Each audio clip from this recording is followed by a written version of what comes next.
pool players hurt themselves by being so good. Everybody knows that the guys try to play the one ball to get to the two ball to get the three ball. I didn't come here today to get an easy draw. The pool is a mental game. It may not prove who the best player is. It's not going to be a race to 100. You guys fell in love with this game that we all love because you love hard things. And if it was easy, it wouldn't matter. All right, guys, what is up? I apologize for the minor delay there getting the show started. Just taking a few minutes to get everything shared around into all the groups that we are a part of. I would appreciate if you guys could do the same. Definitely please like the post, share the post around. Hope you guys are enjoying the show. This is the Sweat Podcast. I am Jeremy Mason. You're watching episode 6, coming to you on a rainy Monday night from Hartley, Delaware. We've got lots to get to today. But before we get into anything, I do want to mention one more time that since we do not have a guest coming on tonight, I will take a few moments at the end of the show to have a segment for question and answer. If you guys have any questions you would like to ask me, if you care to know my opinion or thoughts on anything pool related, go ahead and drop your questions in the comments section, and I will address as many of those as I possibly can at the end of the show. And I think it'd be a little bit of fun. I would like to be a little bit more engaged with you guys on the podcast. I apologize for not being able to do that all the time. We've had some pretty busy times here in the pool world, both locally and around the country with the professional scene. So much more of the same coming up. Although a little bit of a kind of calm before the storm here locally with tournaments on the weekends. But that is about to change, as you guys will see. So we will get right into it here with the local recap for this week. We started out the week with a little bit of action. Tariq El Mala versus Ben Davis at the home of John Castro. Shout out to Castro for hosting some matches at his place. It's been fun. I actually got to play him the week before. But Tuesday night, Tariq El Mala versus Ben Davis. They played 10 ball, call shot, call safe on the big table. And neither player really had their A game. I was actually there streaming with the Sweat. I did commentary for the first part of the match and then had to get home, and it was getting a little bit late. But the action's there if you guys would like to check out any of the footage from that. Ben was able to come away with the W. Hill actually ended up being a pretty good finish there. Neither player really had their A game. Neither guy ever really got in stroke the entire time. I think Ben maybe just a hair tougher. I think there was a little bit of a stretch there for Tariq where he really struggled and was kind of out of it. Although he did kind of get it back together a little bit at the end, at least mentally, even though the stroke wasn't quite there for him. So that's how the week started here locally. Then Wednesday night at Delmarva, they've been having their 8-ball tournament, race to 2 on both sides every week. Been getting great turnouts for that. This week, 20 players. First place, Andrew Worcester, undefeated. Second, Brandon Halverson made a nice run back through the B side, I believe. Charles Hudson was in the hot seat match, went 2 and out from there, so finished 3rd place. Nice finish for him. 4th place, Mike McMillian. And actually, Mike and Brandon, I believe, had really dominated this tournament for a while.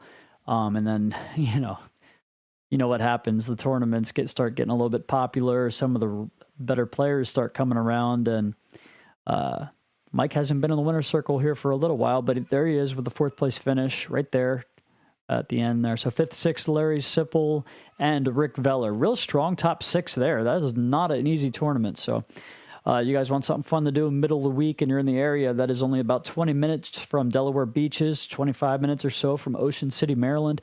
Definitely check out Delmarva Billiards and Sports Bar on a Wednesday night. Just a $15 entry, playing 8-ball races to 2. Really fun tournament. So that was Wednesday. Friday, once again at Delmarva Billiards and Sports Bar, we had 23 players. That is my tournament.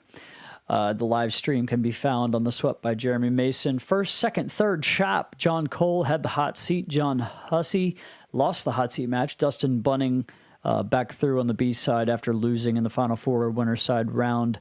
Fourth place, Brandon Foster. Fifth, sixth, Pompey Pamplona, and myself. Friday night at Puckett's Tavern in Newcastle, Delaware. 27 players.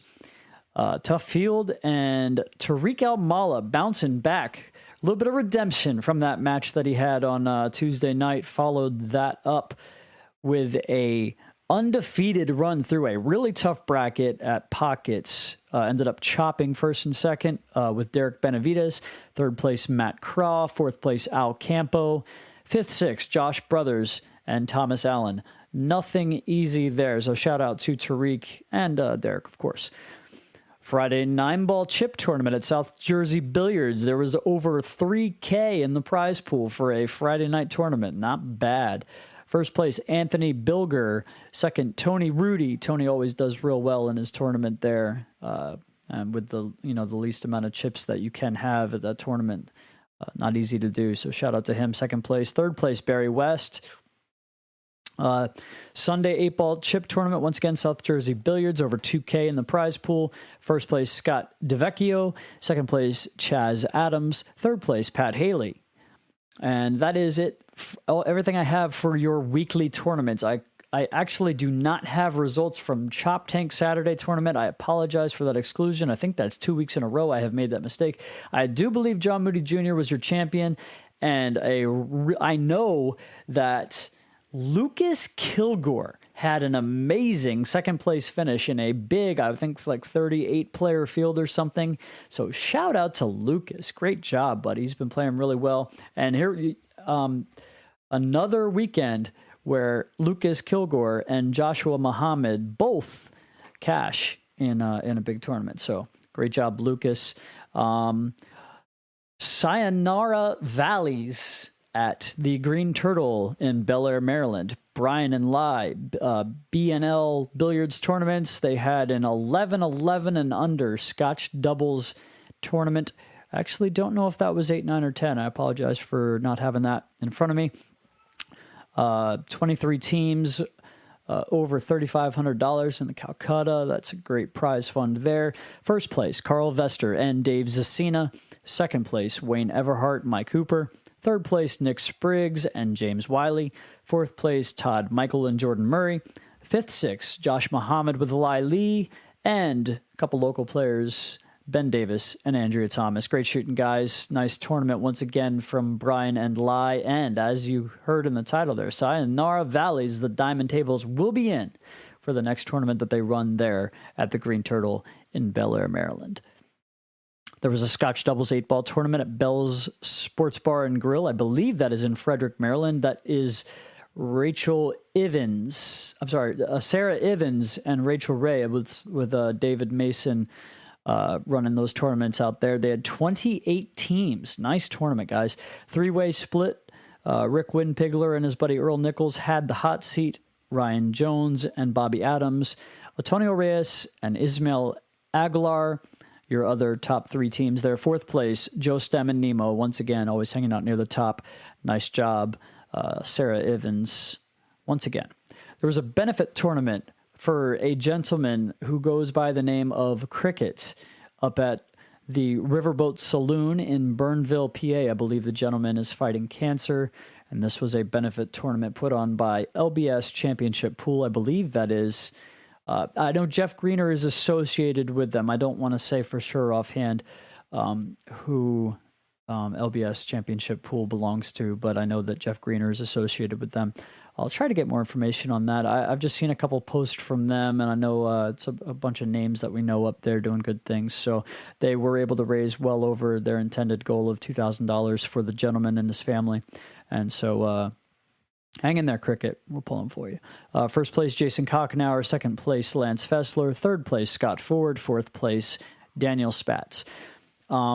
That was all of your local tournament action. As far as I know, I apologize if I excluded anybody this week. I know Joe Norton Tournaments took a week off to get ready for the big one coming up next week, which we'll talk about in a little bit.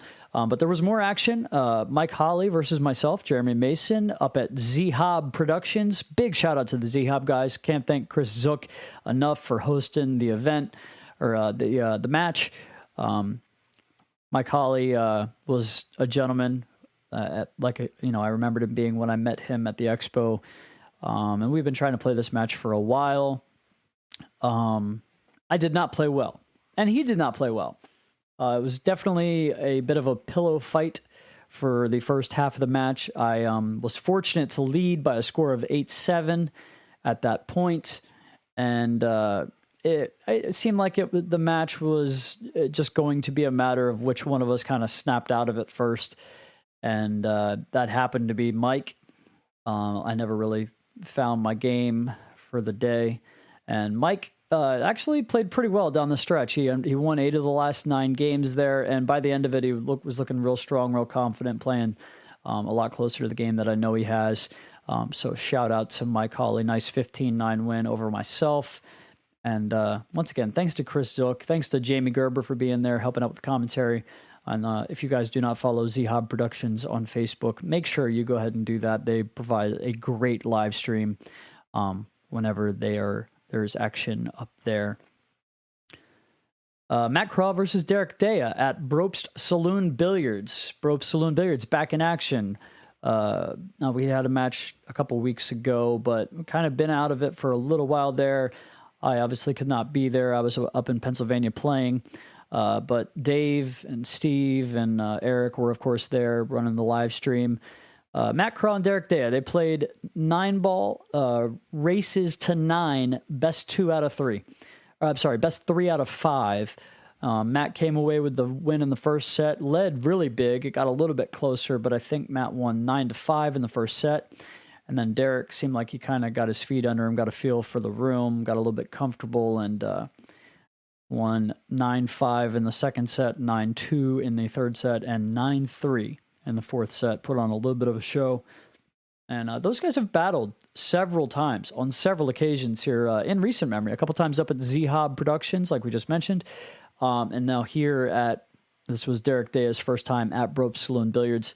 And of course, he had nothing but nice things to say about the beautiful home of Eric Bropst and the pool room in the basement there in his post-match interview. You can find that at Bropst Saloon Billiards on Facebook. Watch all that action. It was pretty great action. I'm drinking a little bit of tea here, guys. I was playing with my son after work and kind of growling at him, and it hurt my throat a little bit. I wasn't really thinking about the fact that I had to go live tonight, so there's that. That concludes your local weekend wrap-up from last week. Like I said, not a lot of tournaments going on for the last couple weekends in the area, but much more coming your way. This next weekend coming up, I made a post today. A lot of you guys probably saw that. Starts a long stretch of huge tournaments back to back to back in our immediate area. Starting out this week, of course, with the second annual Old Line State Bar Box Classic. That is a Joe Norton Tournaments event at Center Pocket in Bowie, Maryland. The stream will be split Friday and Sunday. Joe Norton will be handling the stream. You guys can find information for his stream at Joe Norton Tournaments or on Joe Norton's personal page on Facebook. I don't, off the top of my head, know exactly how you find his stream, but I know if you look at his page, you can find that information. And Jennifer Benton Boxwell will be your on-air personality for the stream on Friday and Sunday, with several special guests coming on to help out. So that'll be fun to watch, guys. I believe Friday is 8-ball and Sunday is Scotch doubles, if I'm not mistaken. And then, of course, I will be there Saturday and Monday. I'm not even playing in the events. I'm just going there to live stream, bring you guys the action. Saturday is open 9-ball. Monday, Labor Day, is open 10-ball. And so that's going to be a great show. I actually believe I have a soft commitment already from Russ Redhead. He's going to hop in the booth with me, hang out whenever he can. I'm sure I'll have other guys as well. So you guys are not going to want to miss that. It's going to be great.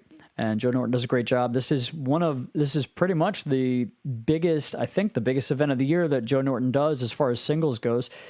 This is just a big open event. He doesn't do a lot of open events. He doesn't do a lot of singles events, but this is the one. You don't want to miss it. I think he still has spots available in every division. So if you are interested in playing, make sure you guys get on and contact Joe Norton and prepay for your spot so that you aren't charged a late fee if you try to get in at the last second. And it actually may be too late. I don't know. You'll have to check his page out for the details on that. But that is going to be a great event all 4 days. You're not going to want to miss it. So that is this weekend. The following weekend, September 11th through 12th, Maryland State Amateur Championships, 8-ball, that is $6.99 and below at Chop Tank Bowling and Billiards in Cambridge, Maryland. That is an On the Hill Productions event. You can find the stream for that at On the Hill Productions on YouTube. And I believe I will be there playing, and I would imagine I'll probably be doing some commentary with Dave and Josh and the guys. So you guys are not going to want to miss that. And if you would like to play, get in contact with Lloyd Bulliard or Rick Scarlato Jr. You can also search On the Hill Productions on Facebook, find the event. And actually, guys, if you want to play in any of these events that I'm mentioning right now, you can just scroll down on my page. I made a post earlier, and I believe there's a link to every one of these events on that. You just click on the name of the event and it'll take you right to the event page on Facebook. And of course you can find information in the descriptions of those events to instruct you on how to go about getting on the roster for whichever event you would like to play in. So that is September 11th and 12th, amateur 8-ball at Chop Tank. The following weekend, September 18th through 19th, huge BNL first annual 2021 Fargo Open 9-ball championship. Capped at 128 players. That is already full. There is already about 13, 14 players on the waiting list. Great job by Brian and Lai. That will be at the Bank Shot Bar and Grill in Laurel, Maryland. I will be streaming. So looking forward to that. September 25th through 26th is the Maryland State Bar Table 8-ball Championships. That is the open version of it. The one at Chop Tank is, of course, $6.99 and below amateur. And the 25th and 26th is the open 8-ball championship on the bar table at Brews and Q's on the Boulevard, once again on the Hill Productions event. I believe the same weekend, I don't have it on my list here, if I'm not mistaken, September 25th and 26th is also Dynaspheres Junior. I think 9-ball, not sure off the top of my head, but that'll be going on as well. If you have a junior that would like to play in that, contact Jake Lawson, Josh Sitterfield, or look up BSN on Facebook, or type in Dynaspheres in your search bar on Facebook, and the event should pop up right in your search bar there. October 2nd and 3rd, first annual Delmarva Billiards Club Championship. That is a Jeremy Mason Pool Tournaments event streamed by The Sweat by Jeremy Mason at Delmarva Billiards and Sports Bar in Dagsboro, Delaware. 2-day event capped at 64 players. That is 9-ball. Contact me if you would like to play. I already have about 44, 45 players signed up for that. It is capped at 64, so make sure you do not stall, do not hesitate to sign up for that. I believe it will fill very quickly, and we're going to have a great time. So, and if you guys have not got a chance yet to get over to the newly revamped Delmarva Billiards and Sports Bar in Dagsboro, Delaware, they have 8 brand new blue labeled diamond bar boxes. They have Predator Arcos 2 balls on every single table. And by then, they will have a fully ready to go kitchen, brand new, with a full restaurant menu. So it's going to be great. You guys aren't going to want to miss that one. So like I said, I think that's about 6 weeks in a row, starting this weekend with the Old Line State Classic. Major events coming up. And I believe also October 2nd and 3rd, the heck is Steve's name? Steve Fleming commented on my post earlier that also October 2nd and 3rd, there is a Scotch doubles tournament at Brews and Q's. I believe that is full already. That's being run by, I think, one of the ladies, a couple of the ladies, Nicole Nestor and my girl. Her name's going to slip my mind and I'm going to feel like a jerk. So I apologize for that. That's it for the upcoming local schedule. I apologize if I did not mention your event coming up this weekend. Of course, Chop Tank Bowling and Billiards will have their weekly handicap 9-ball event on Saturday, so you can check that out if you would like.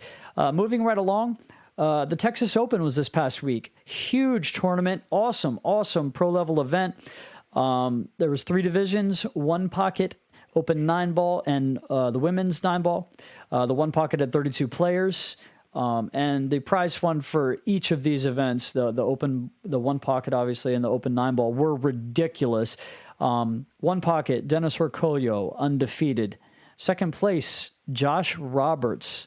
Nice job by Josh. Maybe some of you guys don't even know who Josh Roberts is. I actually have had the pleasure of watching Josh Roberts play on several occasions, online actually. But the live stream for this, by the way, was Pool Action TV. Once again, I keep telling you guys almost every week you want to check out Pool Action TV. They're bringing you great PPVs almost every week. And they have a 6-month pass you can purchase for $120 that renews for $100.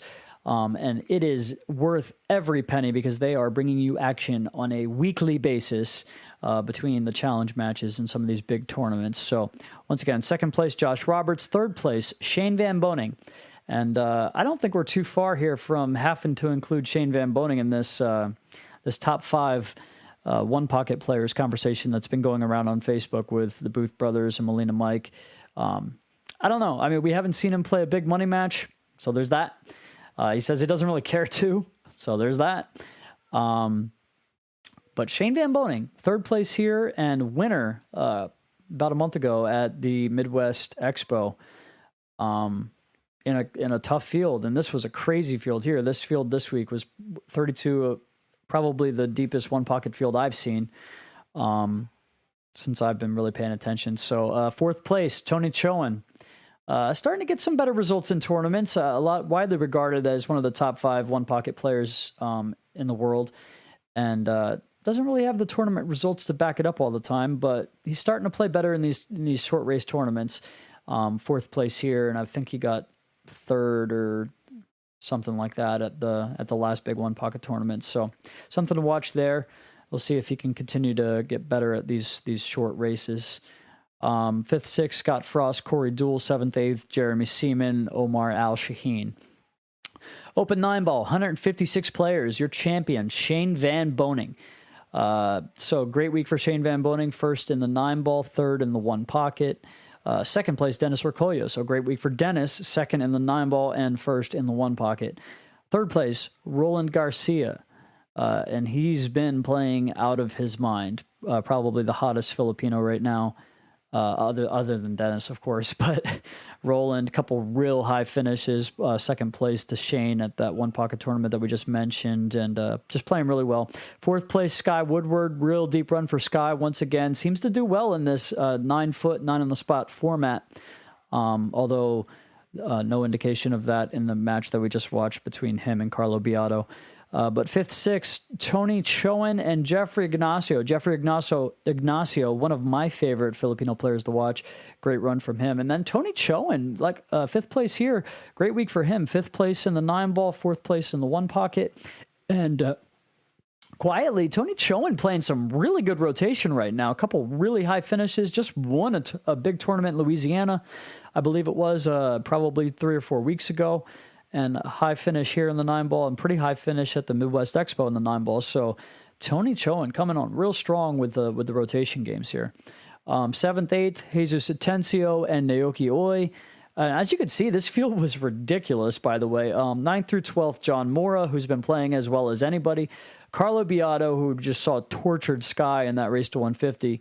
Edgy Geronimo.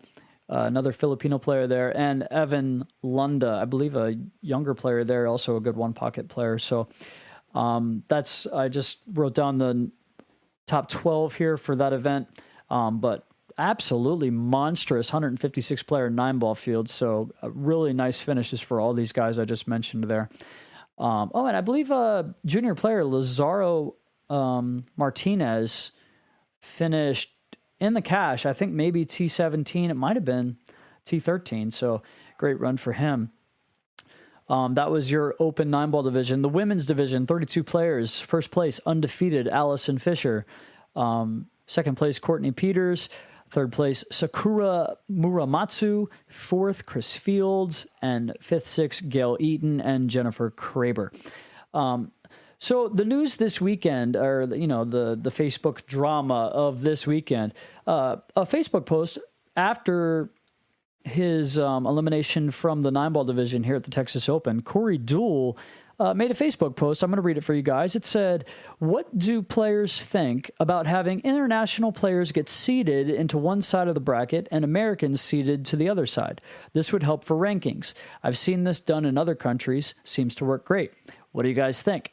Now, first of all, I'll say I don't think this is a good idea, but Corey got torched on Facebook for this. Melina Mike shared the post and, kind of let him have it. Everybody was basically like, "No, we don't think that's a good idea. We think you should just probably practice more if you want good results." So it was kind of interesting to watch there. And Corey was, to my surprise, Corey was actually really patient with the whole thing. If you read through the comment threads, he kind of had time to respond to everybody and have a good conversation about it. Didn't really seem to get too defensive about it, what everybody was saying to him. But he seems to think it's a good idea, but that's Corey. He's got some ideas. He always has. I don't think this is a good idea. I think it's ridiculous. I think in 2021, when the rest of the world is trying to do everything that they can to kind of put segregation behind us and any kind of ethnic divisions behind us, this is not something that we need. And I don't think all the international players playing in these events, making them much tougher, is a bad thing. I think it's more fun to watch as from a viewer's perspective when the best players are playing late in the tournaments. I don't need to see an American player if they're not the ones that are playing the best. Now, that being said, this particular tournament, this tournament that Corey is making this comment following, final 6 players: Shane Van Boening, Sky Woodward, and Tony Chowan. 3 American players, and of course 3 international players, 3 all Filipinos: Dennis Rocolio, Roland Garcia, and Jeffrey Ignacio. So, 3 and 3. I guess we don't need to do that. Maybe just, as Corey's saying, sometimes the draw really dictates what happens. He's like, I could go months and months without losing to an American player, and then I'm ranked. Next thing I know, I'm ranked 7th in America. Well, the other guys may not have been playing Americans the entire time either, but they did better with with what they had. So, and as you can see here, 3 Americans in the top 6, including your champion, Shane Van Boening. So,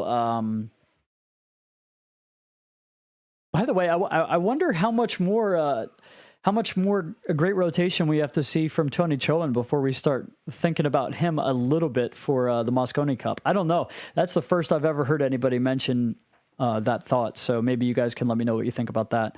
But I don't know. If he keeps playing the way he's playing, he's had 3 top 5s in big tournaments playing 9-ball and 10-ball here in the last couple months. So that's more than we could say for Tyler or Chris Reinhold, although Tyler did have the big 3rd place finish at the Brendan Crockett Memorial. So I don't know, just a thought. But so Corey said, fewer Americans, this is in the comments, of course, if you read all the way through these threads. Corey said fewer Americans can afford to play professionally because of all these international players coming over to get all the money. Yeah, that may be true. But there hasn't been a great money scene for the professional pool player in America as far as tournament play goes anyways. And it's better now than it ever has been. The reason all these players are here is because there's great events back to back to back to back with money added all the time. So it's not going anywhere anytime soon, Corey. And I think if you really are upset about it, you should probably play more pool and less golf. Now, I'm not saying I blame you. I love golf, and I think you've done plenty in your career. I think you're a Hall of Famer for sure already. Actually, Corey may already be a Hall of Famer, so that was dumb. But and again, no beef with Corey here. I think I don't think anybody agrees with you. All right, moving on. The Junior International Championships, that is Rahana's Junior Tour there. Stop number 7 in Ohio this weekend, the Pro-Am. Anybody that does not know, when they say Pro-Am for the JIC, they mean anybody over the age of 18, but I think under the age of 22 can play in that. So your Pro-Am, 33 players. Champion, Joey Tate. Runner-up, Zayden Leary. Excuse me. I'm just going to run through these real quick, guys. There's about 5 divisions to get to. 3rd place, Landon Hollingsworth, still playing really well. Excuse me. 4th place, Riley Adkins. 5th, 6th, Cash Keaton and Nathan Childress. 7th, 8th, Ivo Lincoln and Jacob Cole. strong finishes by all those young men, and really no surprises there. Those are names that we are all familiar with if you follow the junior pool scene in the country. So 18 and under boys, 44 players. That's an awesome field. First place, Joey Tate. Second place, Nathan Childress. Third place, Ivo Lincoln. 18U girls, 12 players. Winner, Sophia Mast. Second place, Courtney Harefield. Third place, Priscilla Kinsley. 13U boys, 18 players. Winner, Trayshawn Bia. D'Angelo Jaws, Spain, local player there, finishes second. Great job, Jaws. And third place, Jace Alton. 13 and under girls, 8 players in that division. Winner, Sophia Mast. So Sophia with the double dip there wins the 18U, wins the 13U. Skylar Hess, second. Great job, Sky.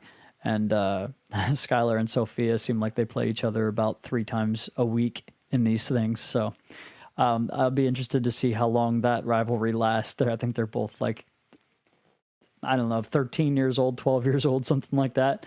So we might be watching those two battle for a long time.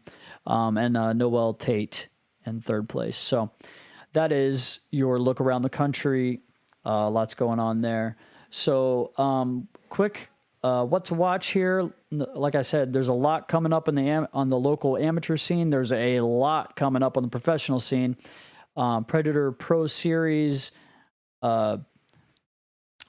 Diamond Las Vegas Open.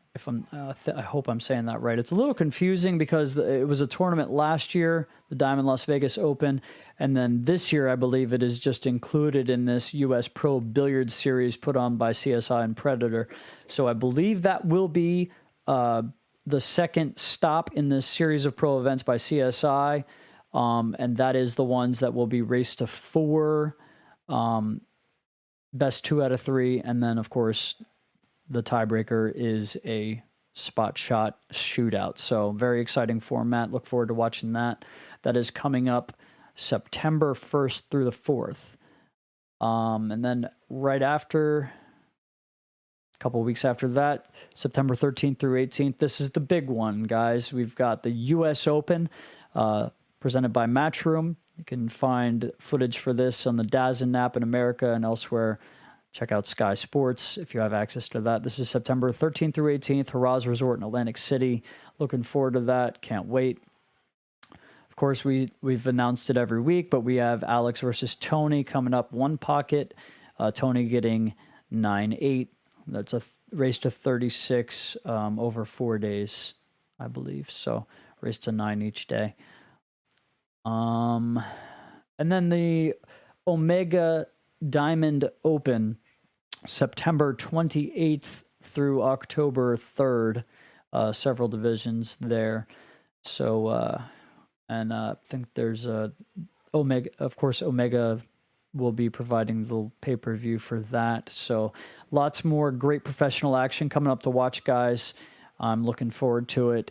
That is your what to watch. That's everything I wanted to get to for today, guys. We're going to do this question and answer really quick. I have not been looking so far.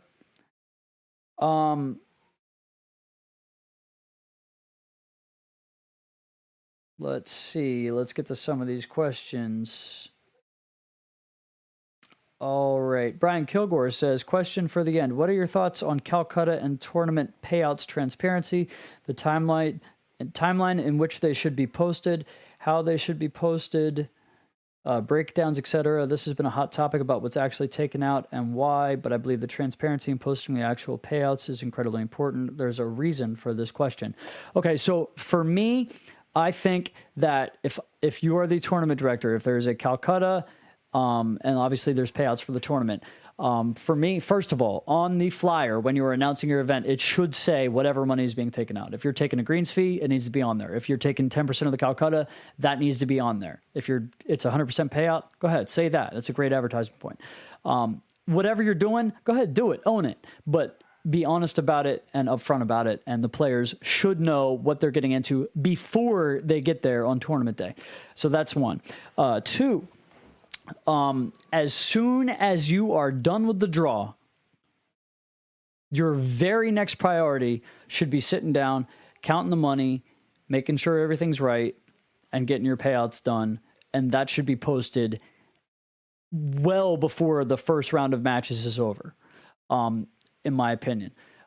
If I'm playing an event that I'm running, that I have a Calcutta for, I will make sure that I hold my match until after I can get those payouts posted, at least written down. Even if I don't have them posted, I'll have them written down on my notebook and sitting there for anybody to come by and look at if they want. It should all be up front, above the table. And I think this is obvious. I don't think this is something that anybody should need to be told. This is just common decency as a human being and a tournament director. You should be honest and upfront and open. There should be nothing that you are doing that any player in the tournament or anybody else online following the tournament should not be able to have access to if they need it. That's my thoughts on that. And I mean, there are some very minor exceptions to that. Sometimes on my Friday night tournament, if it's a funky bracket or if there's not a huge field and I have to play my match pretty much right away as soon as the tournament starts, it is in my head the entire time that I need to get those payouts done and sorted out as soon as I possibly can. And for the bigger tournaments, no exceptions. Calcutta, I'm getting those payouts done before I do anything else. That's just what I think about that. It's a great question, Brian. Adam Frank says, with Jason Shaw living stateside for years now, should he still be on Team Europe? That's a good question. I think so. I mean, here's the thing. He's not going to be allowed to play for USA, right? So, I mean, he's European. Let him play for Europe. But, I mean, we have to be careful with that, though. I mean, like, I guess it's what the player wants, right? If he's from, in this case, the UK, like Jason Shaw, or Scotland, I guess, maybe like Jason Shaw, and he wants to be identified as European, then who's anybody else to tell him that he's not? I mean, what about Jesus Atencio? Is from, I believe, Venezuela, but he lives in Florida full time. He has, I think, for a long time, maybe almost even most of his life. I'm not sure. Maybe somebody can correct me on that if I'm mistaken. But is he an American player? I don't think so. I think he's Venezuelan. Alex Pagulayan, he says he's Canadian. He's born in the Philippines. Are you going to go tell him he's not Canadian? Have fun with that. I don't. Jason Shaw, I mean, if you can listen to the guy talk and know exactly where he's from, I mean, what are you going to do? And besides that, like, can you imagine a European team at this point without Jason Shaw on it? Like, we've talked a couple times about how the most of the European team is pretty much locks for this year. And but like Jason Shaw is the one guy, like, even though there's other guys sometimes that are playing better, like Jason Shaw, even though he's not very old, is like team dad. I mean, he's got to be there. It's a major part of that team and major part of the storyline, with the whole, snakes in the grass last year. He's the guy that gets it going. He's the guy that stirs it up and makes you kind of want to beat those guys. I mean, Albin Ocean is a great player, but what is he going to do that's going to be like, oh, I got to beat that guy? You know what I mean? Like, Jason Shaw is the reason why I want Team Europe to go down. And then that's not anything against Jason Shaw at all. It's just, the guy's got to be on Europe. Let's see, what else do we have here? Adam says, another question to play on Brian's question. What is your take on tournament directors participating in the Calcutta with director set handicaps? I could see how people would have a problem with it. I could see how people would have a problem with it if the tournament director makes a handicap for someone and then is bidding on that person in the Calcutta and they are not at the top of the rankings. I mean, that seems fishy right offhand. I don't believe, I hope I'm not wrong on this, but I don't believe I have ever run a tournament where I had a Calcutta in a tournament that was handicapped. So it's not an issue that I've really had at the forefront of my mind. I know I've seen other people questioning that various times over the past few months. I think if you're a TD and you want to do that, you better be very careful about it. You better know that like that is going to raise eyebrows for sure. Now, if it's Fargo, if you're using Fargo, yeah, I mean, it's not a rating system that you're in control of, so I don't think that's any issue there. So yeah, I would say that. I think if it's the tournament director setting the rankings and then bidding, I would not. If I had my own ranking system and I was running a Calcutta on a handicap tournament with that ranking system, I would not bid on anybody in the Calcutta that was not an A player. That's just me. Nikki Biondo says, should a tournament director partake in their own Calcutta? Yeah, in general, I have no problem with tournament director participating in their own Calcutta, as long as, like, for me, like, the breakdown for the Calcutta is not something that I make up on the spot or come up off the top of my head. I could tell you right now, if I run a tournament next week, if I have, you can insert whatever number of players I have. I'm going to pay as close to 25% of the field as I can. And those percentages for the payouts are already made up. If I'm paying 6, which is a very common payout structure, I'm going to pay 40% the first, 25% the second, 15% to third, 10% to fourth, and 5% each to fifth and sixth. And those numbers don't have to be exactly what your numbers are, but that's what it is for me. You have to find a structure you like, and it shouldn't change week to week, tournament to tournament. If you have a structure and you think it's the right way to do it, then do it. Don't just make this up on the spot, because you're setting yourself up to get questioned by your participants.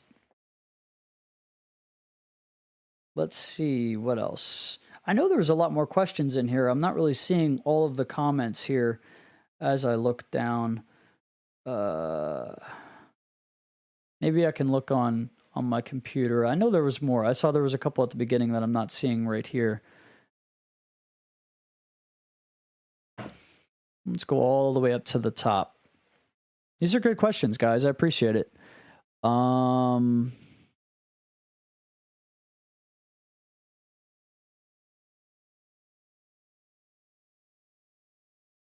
the way, Lai says she believes the Dinosphere Juniors is the weekend of October 2nd and 3rd. That may be correct. I'm not sure, so I appreciate that, Lai.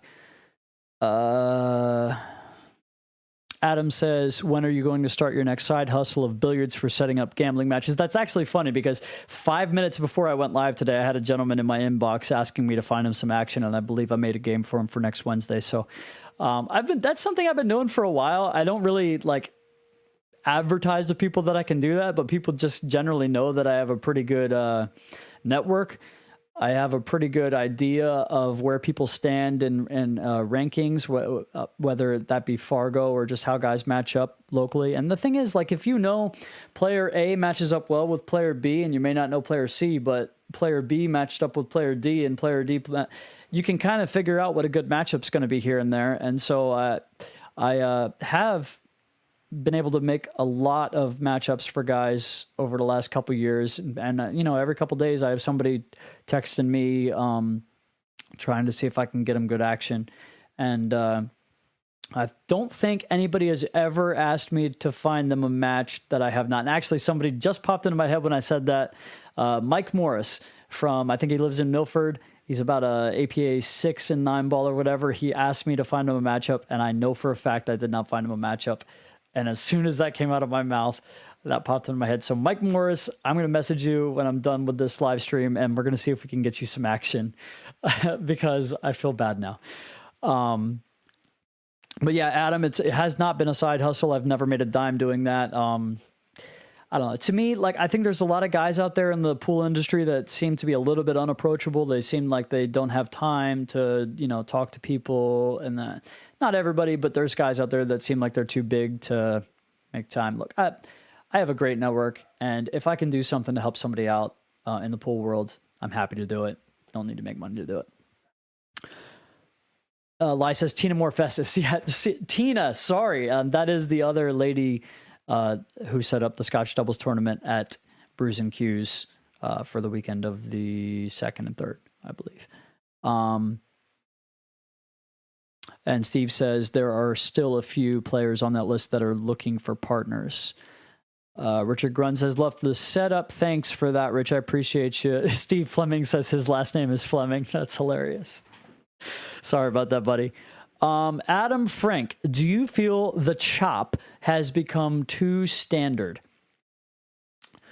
I'm not a fan of a chop when it comes to a tournament that's being live streamed. That being said, there's exceptions. I run a tournament every Friday at Delmarva Billiards and Sports Bar. We typically get done right at 2 o'clock when we have to. Sometimes we don't have time to finish. That was the case this last week. A couple matches really held us up, and we weren't able to finish, even though the field wasn't that big. And we did a 3-way chop. I hated it. The guy in the hot seat hated it. He really wanted a chance to try to win the tournament. So there's that. I don't mind it for a weekly event. It's a weeknight. I think, go ahead, chop it up. I don't mind it if it's a smaller tournament and you happen to run into a good buddy at the end of it, chop it up. But I think, if there's a live stream, then maybe you should consider playing it out, even if you are in a spot where you'd rather not. You should think about everybody else in that spot, I think. But we've also seen cases where it's a Sunday tournament or a 2-day tournament and it gets done at a ridiculous hour on Sunday, late into the night, Sunday night. Guys have to work Monday morning. I can understand it. Maybe not always ideal for viewing, but I have a hard time making too many arguments against it when the situation calls for it.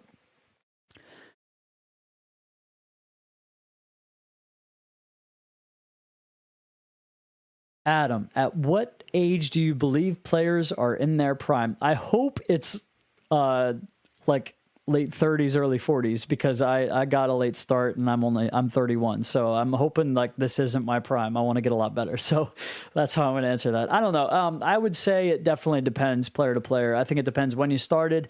I think it depends what kind of physical shape you're in.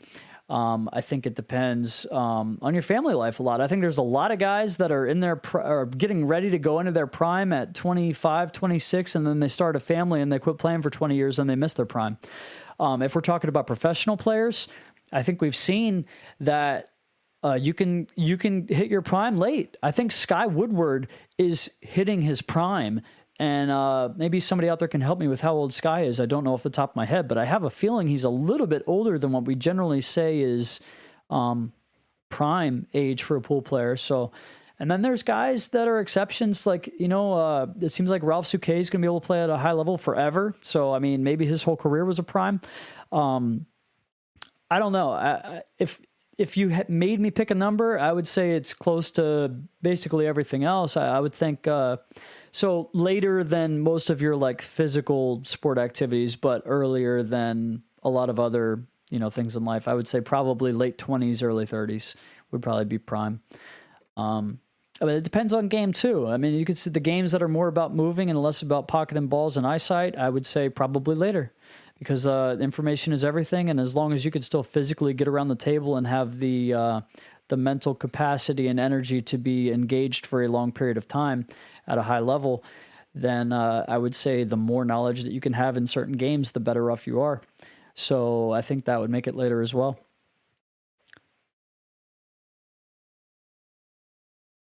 Richard Grund, will I ever get myself for $20 ever again?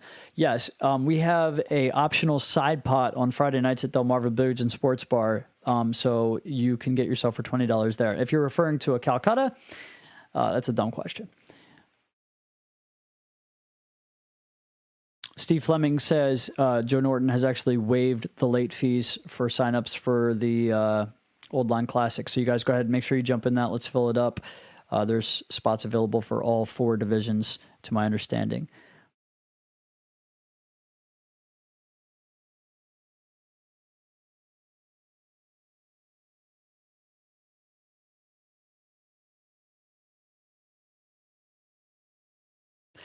Adam says, as a tournament director, do you believe 9-ball is better handicapped by ball spot or game spot?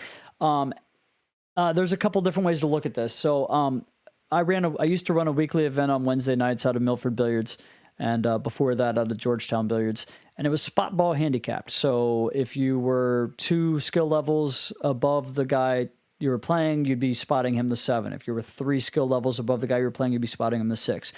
At Georgetown, we went all the way down to the 6 being the biggest spot, and at Milford, and before that, at the Slate Cafe, Joe Daniels did the same thing. They went all the way down to the 5-ball, being the biggest spot. So that was a spot ball handicap. The benefits of that are you can shorten the races on the B side easier.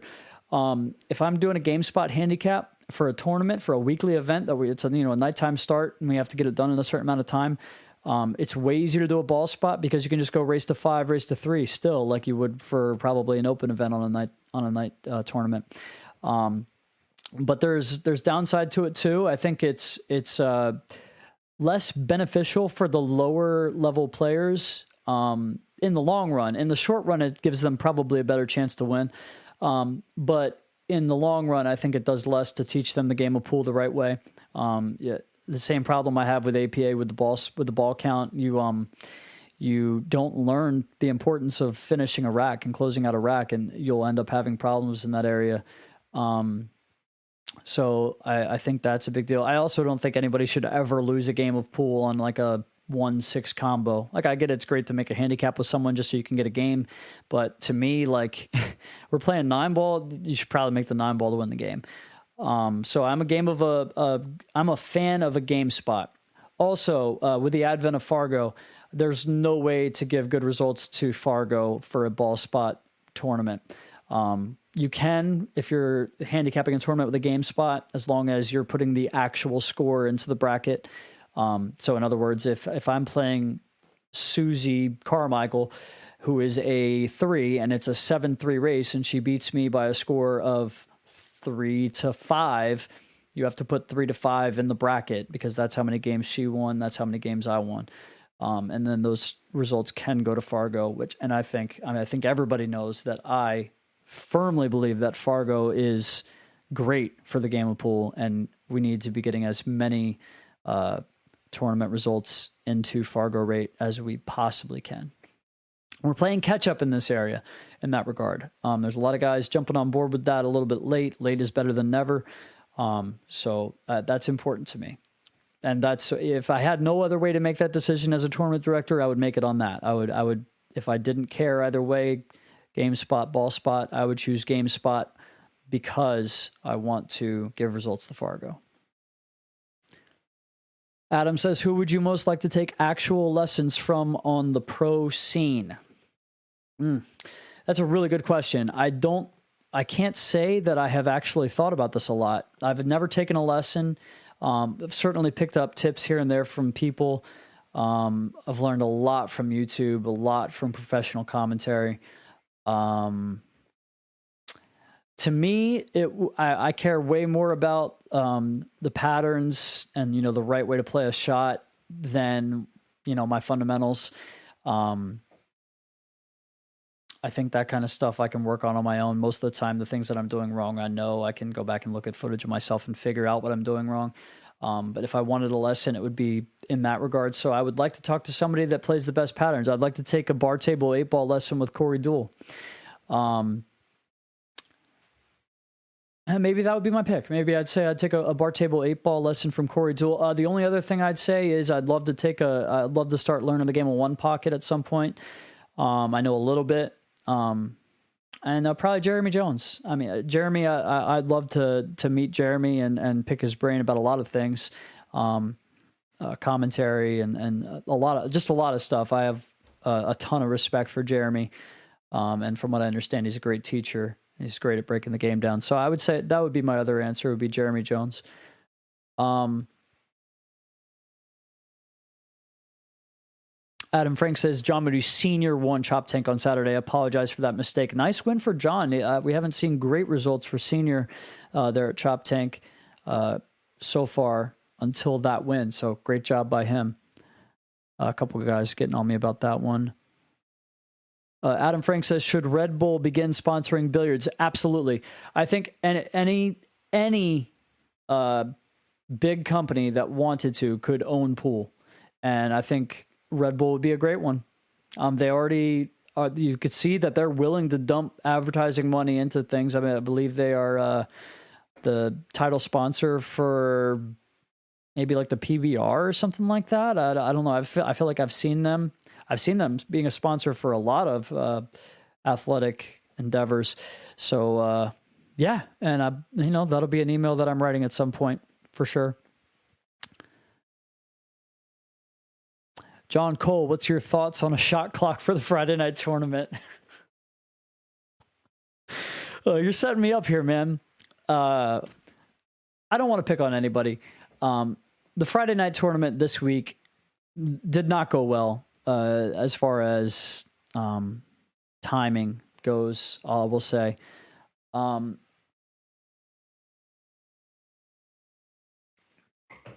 But I don't think a shot clock's the answer. I don't think there's any way to enforce a shot clock, at least to the technology that we have now, when there's 8 tables. The only thing we could do is maybe like once a match goes over the hour mark, then we enforce a shot clock so that you wouldn't have to do it on every table. I don't know. I've thought about it a lot. I've thought about, when a match goes over an hour mark, you make it like sudden death. Obviously you can't, like say a guy's leading 4-2. It has to be a race to 5 still, even if you make it sudden death. But like if it's 3-3, yeah, at the end of that rack, I mean, maybe you make it a race to 4. I don't know. I mean, I've thought about this a lot. It's a problem that comes up from time to time. Like there's just enough time to finish a 32-player bracket at Friday night, starting at 7:30 and having to be out by 2. There's enough time to get down to 2 players. And I pretty much know if I have a full field on Friday night, I know that it's going to be a 2-way chop at the end. But that's the goal, is to make it a 2-way chop. We don't want 3-way chops. We don't want any kind of a chop when there's only 23 players there. So it's something that I have to continue to think about. I'll take feedback from anybody else on that. But I think the bigger deal is some of the time wasted in between matches. The thing is, if you're maybe not as an individual, but if you are a player in the match that is in the section of the bracket that is lagging behind, you don't get any time in between your matches. And it's a Friday night tournament. It's not the U.S. Open. We don't have match scheduling, and it's not going to happen that way. So if I'm waiting on your section of the bracket, and then, listen, I've done this a lot. I've done this a ton in the last several years, and I know what it takes to get through a bracket in a timely fashion. And if I say you're behind, you're behind. So I don't know. I'll continue to think about it. Hopefully it isn't an issue again anytime soon, but unfortunately that happens.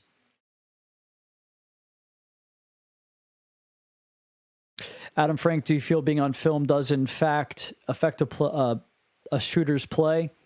Absolutely, 100%. No doubt about it. You can't say otherwise, because I've seen it too many times from every caliber of player. I've seen it from experienced players with the live stream. I've seen it with inexperienced players with the live stream. Doesn't matter. It affects you.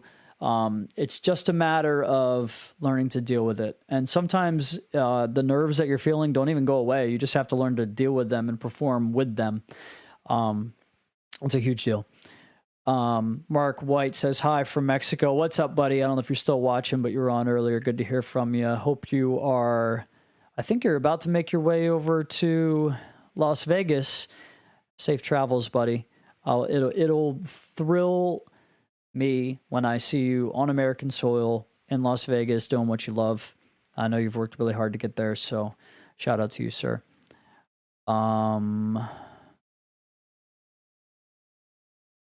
Adam Frank, what do you feel is more important in Scotch doubles? Personality mesh, shooting styles, or similar skill set level? So I'll address all 3 of those, but I don't think any of those 3 are the most important thing. I think the most important thing in Scotch doubles is being a good teammate. I think being able to channel any negativity you're feeling towards yourself or your teammate, you have to figure out a way to internalize it. If you in any way outwardly display your disdain for the way the match is going, for the way you're playing, for the way your teammate is playing, you are setting yourself up for a big time downward spiral. There is nothing in pool like the pressure that is automatically applied to a teammate when you outwardly display your displeasure with what they are doing or what they have done. Nothing equivalent to that. So the other 3 things you mentioned, personality mesh, that's important. Fast and slow is important. It's hard enough to get into a rhythm anyways playing Scotch doubles, so I don't think you really want too much contrasting styles in that regard. But beyond that, personality, like if one guy's like needs everything to be like a church mouse and the other guy's talkative, wants to be chatting it up with the other team while his buddy's still at the table shooting. I mean, you have to be on the same page with that. Shooting styles, I think that's the least important of the things that you mentioned. I think guys talk about it all the time, like where do you want to be? Do you prefer this back cut or do you prefer to be shooting into the rail? I think that is the least important thing, and I think it's the most overtalked, overworked thing in Scotch doubles. I think more harm is done by thinking about where your teammate wants to be on a specific shot than good comes from it. So this is all advice I would give to somebody trying to play good Scotch doubles. And then similar skill level, skill set. I don't think similar skill set is important, but I think certainly an understanding of your teammate's skill set is extremely important. So I would say all of those things for sure, with the shooting style being at the very bottom of the list for me. Brian Kilgore says heads or tails, always heads. And the left coin. That's all of the comments that I see here, guys. Let me refresh one more time on here, make sure I'm not missing anybody. I see one more from Brian Kilgore. How do you feel about changing races in the middle of an event if needed? I've had to do it, and it's a tough spot as a tournament director. I actually did the last match of the night, this last Friday, I did have to do that. We had 4 players left. We had like almost no time, and I had to make it a race to 3 instead of 4 for that match. Hate to do it, but sometimes you got to do what you got to do. I think that's one of the most important things as a tournament director is you have to have the testicular fortitude, for lack of a better expression, to be able to do the hard things when it's called for. Forfeit a player that's being ridiculous or not respecting the timing of the tournament, shorten a race. Even though in your mind you allotted for enough time for the races to be what they were. Not everything always goes according to plan, then you have to be able to adjust on the fly. I think that it sucks when you have to change the races like that. One thing that I'll say, I did this Friday night, and normally it's worked out for me in the past, but one thing I will do, like I always advertise my Friday night tournament as race to 5, race to 3. I make it race to 4 on the B side whenever I can, if the field's small enough. But sometimes you're like right on the line. So what I've done in the past that's worked well, and something that I think people should consider, is if people don't like that race to 3 on the B side, consider doing race to 3 for a round or 2, and then extending it back out to 4 for the money or for the last 16 or whatever. That's worked well for me in the past. Although this Friday, nothing really went well. But I think it's better to make the races shorter in the first place than have to do it later, for sure. So that's something to consider. I think that might be it, guys. Not really seeing anything else here. These are great questions, guys. I've had a blast doing this. Maybe we'll do this again sometime. Maybe we'll do this again whenever I don't have a guest on the show. This has been a blast, guys. We've been live for a considerable amount of time here, just over an hour now, almost an hour and 10 minutes. So thank you so much for being with me, guys. You've been watching The Sweat Podcast. This is episode 6. Hope you guys have enjoyed it. I'm Jeremy. Have a good night.